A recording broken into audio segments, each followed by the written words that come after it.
Welcome sa panibago nating tutorial para sa Mitsubishi GOAT HMI or Graphic Operation Terminal. Ang topic natin ngayon ay tungkol sa numerical input. Sa nakarang tutorial, pinag-usapan natin ay tungkol sa numerical display. So, dito sa numerical input, pwede natin itong gamitin para mag-set ng values para sa ating counters, timers, kaya ay mga parameters or preset values ng ating mga process katulad ng temperature, pressure, speed ng motor through BFD at iba pa. So samantalang ang numerical display naman, ito ay magagamit natin para sa monitoring lang ng mga values ng ating mga process or yung halimbawa katulad ng counters or timers. So ang isa pang kaibahan ng numerical input sa numerical display, sa numerical input meron itong karagdagan na tab, itong input case. Samantalang sa numerical display wala tayong input case. So, itong input case, magagamit natin ito para maglagay ng mga kondisyon kung ano yung mga values na pwede nating i-input. Okay? So, subukan nating gawa ng numerical input para sa iba't ibang application. So, unang-una, gagawa tayo ng numerical input para sa counter application. Okay, so counter values. Counter.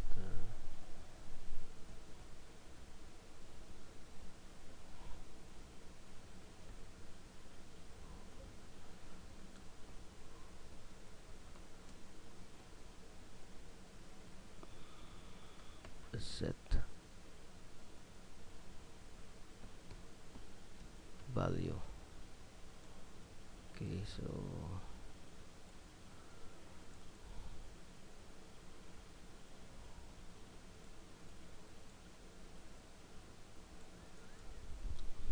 ang pag-set up ng device style saka yung display case pati sa advanced setting ng numerical input ay parehas lang ng pag-set up na sa numerical display. Okay, so sa device, ang gamitan nating device ay D0, data register, saka integers. Okay, so binary 16, saka format natin ay decimal. So natin 2x2 size. Ito yung size ng display natin. Saka ito naman yung kung ilang digits ang gusto nating ilagay. So fill with 0. Tapos lagyan natin siya ng parang frame. Okay. Yan. Okay, so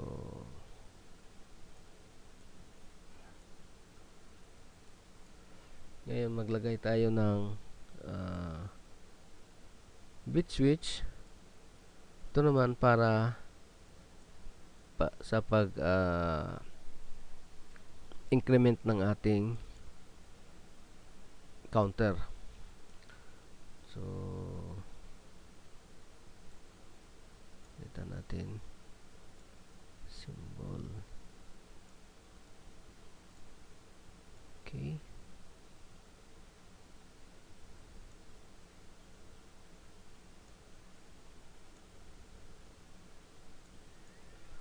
Tapos lagyan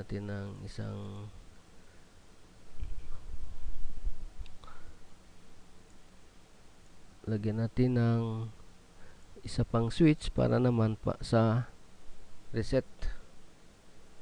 So once na inabot niya yung kanyang count ay pwede natin siyang i-reset. Okay.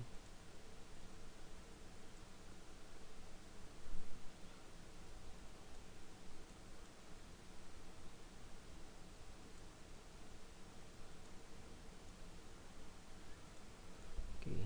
Tapos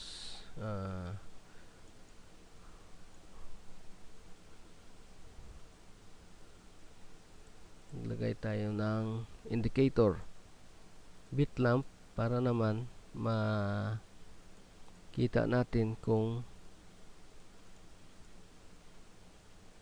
pag inabot niya yung kanyang count. So y0, natin ito ng green. Okay. So sa program natin, makikita natin na meron tayong counter dito. So imbis na maglagay tayo ng constant na value para sa kanyang counter preset value, so manggagaling sa ating HMI yung set value ng ating counter. So pwede nating baguhin na hindi na kailangang puntahan yung program natin sa PLC. So dito na tayo magbabago sa ating HMI. So testing natin. Okay. So halimbawa, lagyan natin ng value na 5.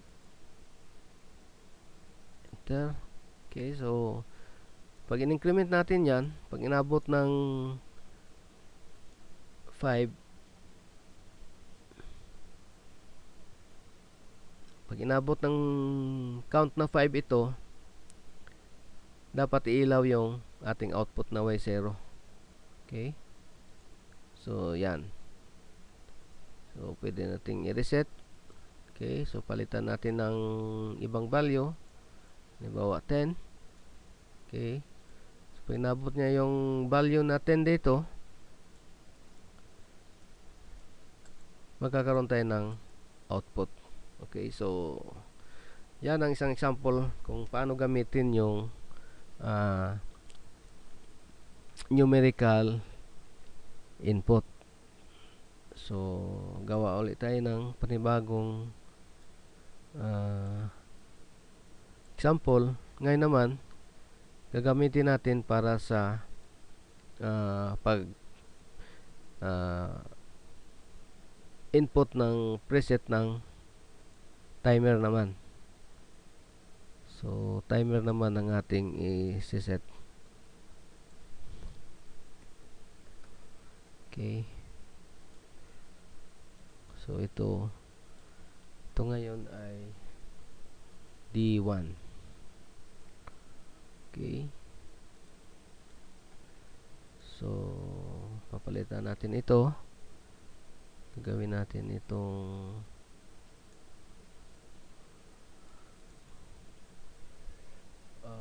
M2. So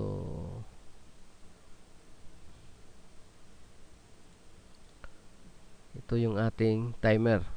So ang set value ng ating timer ay nakadepende sa data register na ito. So bago yan, gumawa muna tayo ng mathematical operation gamit ang multiplication na instruction para scale natin yung ating input galing sa HMI para mag-match sa resolution ng timer, dahil ang ating timer ay milliseconds. So, 100 milliseconds. Ito namang input natin na value galing sa HMI natin ay in seconds naman. Okay, so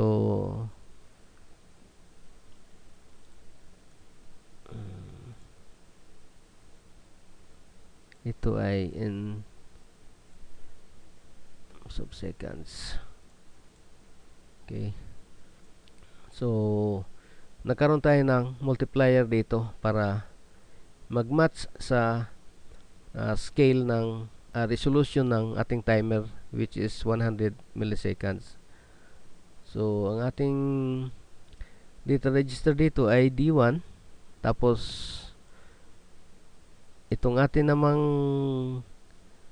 trigger device sa ating timer ay M2. So ito ay M2. Okay, so palitan natin yung text. Timer start. Okay.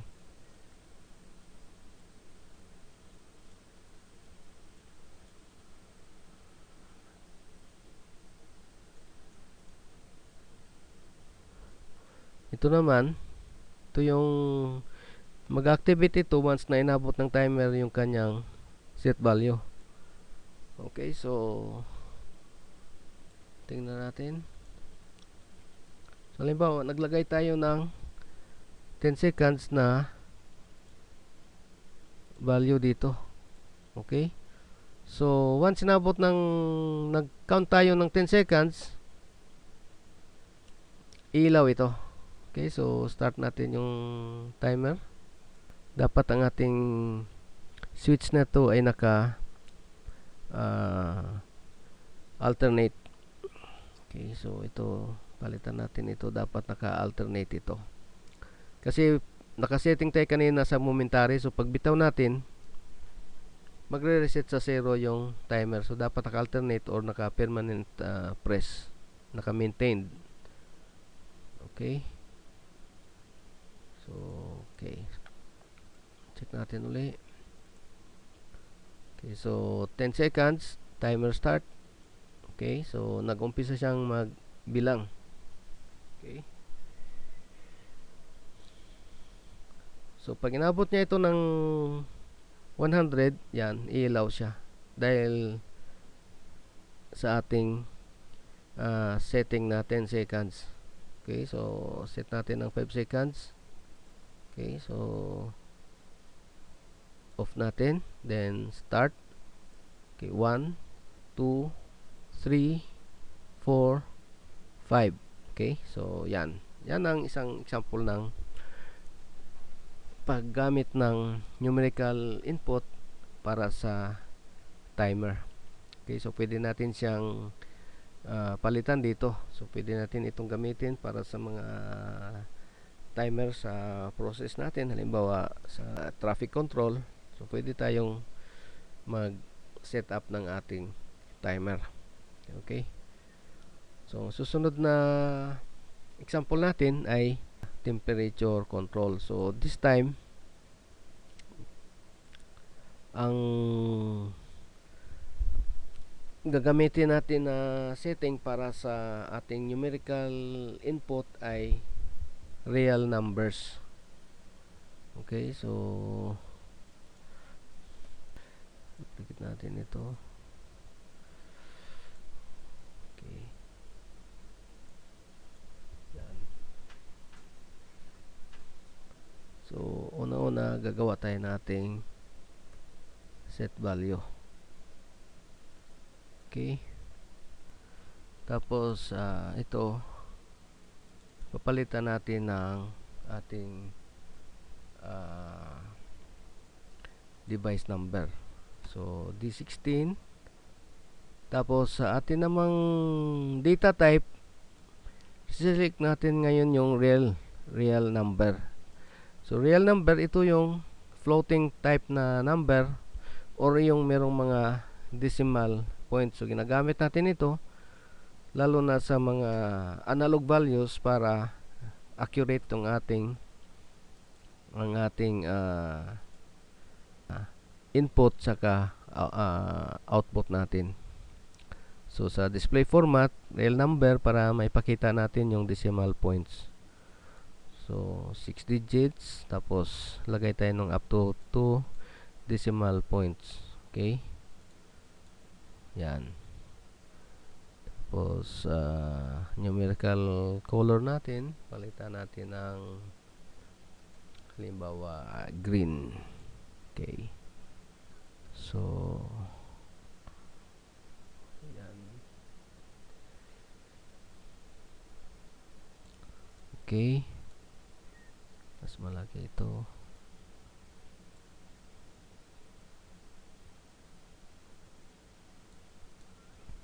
Tapos ito naman, lagyan natin ng kanyang sign. 6 na degrees centigrade. Okay, lagyan natin Arial 20. Maliit pa rin. 32. Okay, yan. Tapos magkakaroon tayo ng output kung mas ma-meet natin yung kanyang condition doon sa ating program. So ito ay Y2. Okay.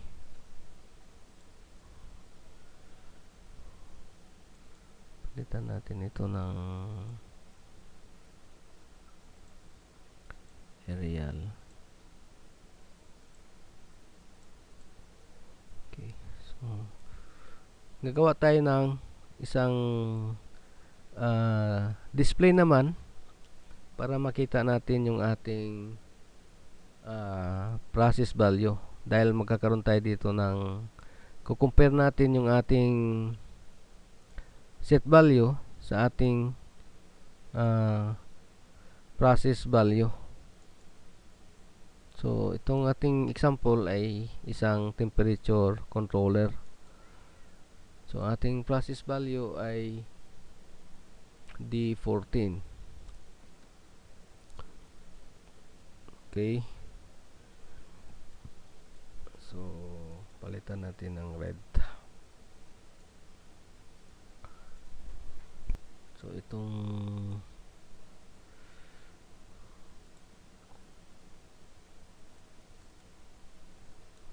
output natin ay para sa cooling valve. So pag tumaas ang temperature, mas mataas kaysa kanyang set value, magbubukas yung ating cooling valve para palamigin ang ating halimbawa meron tayong FCU. Okay, so papasok yung malamig na tubig para sa kanyang coil para lumamig yung room temperature natin. So pag bumaba yung process value natin, magpantay siya dito or mas bumaba siya dito, i-off niya itong cooling valve. So ito yung ating program na ginawa para sa temperature control. Okay, so meron tayong raw value. Ito yung halimbawa raw value natin galing sa ating temperature transmitter or temperature sensor. So itong value na to ay nasa 0 to 4,000 engineering units. Ang value nito base doon sa FX2N4AD na analog to digital module. So integer ito, i-convert natin into float number. So ito yung kanyang instruction. So pagkatapos yung value na yan, di-divide natin by 40 para ma-scale natin into 0 to 100 degrees centigrade. So ito na ngayon yung magiging process value natin, itong D14 na ito. Okay, so galing ito sa instruction na ito, division ng engineering value into ating process value natin. Okay, so ito naman ang ating compare. So ito yung floating number comparison. So i-compare natin yung ating set value sa ating process value. Okay, so halimbawa mas mataas ang ating set value sa ating process value. re-reset niya ang ating cooling valve or i-off. So pag ang ating set value naman ay mas mababa sa ating process value, ibig sabihin mas mainit ang ating outside na temperature, yung nasisense ng ating temperature sensor ay mas mainit kumpara sa ating set value, siset niya naman yung ating cooling valve or kanyang to turn on. Okay, so tingnan natin ang ating HMI. Okay, so set natin into halimbawa set natin sa 25 degrees. Okay, so meron tayong 25 degrees na set value. So halimbawa ang process value natin, ang ating temperature ay tumaas, naging 26 degrees. So lagyan natin ng value ito. Ito. Okay, set. So 26 degrees, mainit, mas mainit siya kumpara sa ating set value. So nag-on ang ating cooling valve. Okay, pag binaba natin ito, ginawa natin siyang parehas 10, 20, 10, 100, 1000. Engineering values equals to 25 degrees centigrade. Okay, so makita natin naka-on pa rin siya. Ngayon, pag habang nakabukas ang ating cooling valve, lalong bababa ang ating process value. So halimbawa, gawin nating 975. Okay, or 980 set. Okay, so bumaba ng naging 24.5. So nag-off ang ating cooling valve. Okay, so halimbawa gusto natin na mas malamig ang ating kwarto. So gawin natin siyang 23 degrees. Okay, so nag-on ang ating cooling valve dahil mas mataas ang ating process value, itong ating actual na room temperature. So habang nakabukas ang cooling valve, unti-unti itong bababa hanggang sa ma-reach niya yung mas mababa na temperature ng ating set value. Mas bumaba pa siya dito, so mamamatay ating cooling valve. So halimbawa 960. Okay, 950. Okay, so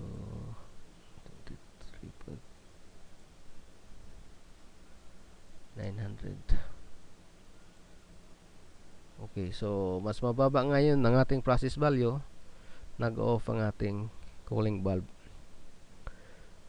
Okay, so yan po ang example ng paano paggamit ng ating numerical input. So sa nabanggit ko kanina, meron tayong input case dito. So ito ay magagamit natin para lagay ng kondisyon kung ano lang yung ang gusto nating i-input na mga ranges. Okay, halimbawa sa ating temperature controller dito, maglagay lang tayo ng range na 15 to 30 degrees yung pwede lang nating i-input. Okay, so set natin ito. So maglagay tayo dito ng condition. So equals or more than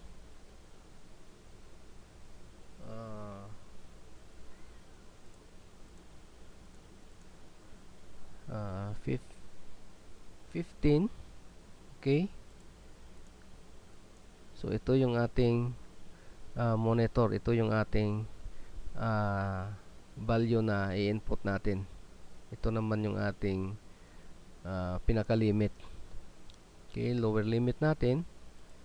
Tapos maglagay tayo ng ating higher limit natin na, tapos ang ating another constant na 30. So ang kanyang ipapasok lang na input na pwede nating ilagay ay between 15 and 30. So yan ang ating condition. Okay, so tingnan natin uli. Okay, so halimbawa naglagay tayo ng 14. Okay, so hindi niya tatanggapin dahil mas mababa siya sa ating range. So out of range. Okay, so halimbawa lagyan natin ng 35. So hindi niya rin tatanggapin dahil lagpas tayo sa 30. Okay, so dapat between 15 and 30 only ang ating input. So lagyan natin 24. Clear, 24. Okay, so yan, tatanggapin niya yung nasa 15 to 30 na range. So yun ang paggamit ng input case. So pwede tayong maglagay ng maraming condition dito. So halimbawa sa counter, pwede tayong maglagay ng equals na value. So halimbawa up to 10 na count, or up to 5. So halimbawa yan ang ating range na ilalagay. So pwedeng 10 or pwedeng 5. So other than these numbers, hindi niya pwedeng i-accept. Okay, so tingnan natin. So pag nag-input tayo ng 4, hindi niya tatanggapin. Pag nag-input tayo ng 5, so i-accept niya yung 5. Pag nag-input tayo ng 11, so hindi rin tatanggapin. Pero pag nag-input tayo ng 10, okay, so i-accept niya. So nasunod ang ating condition na 5 or 10 na input. So yan po ang paggamit ng input case para sa numerical input. So yan lang po ang basic na setup para sa ating numerical input ng ating Mitsubishi GOAT HMI. So abangan nyo po ang iba pa nating tutorial para sa graphic operation terminal, at maraming salamat po.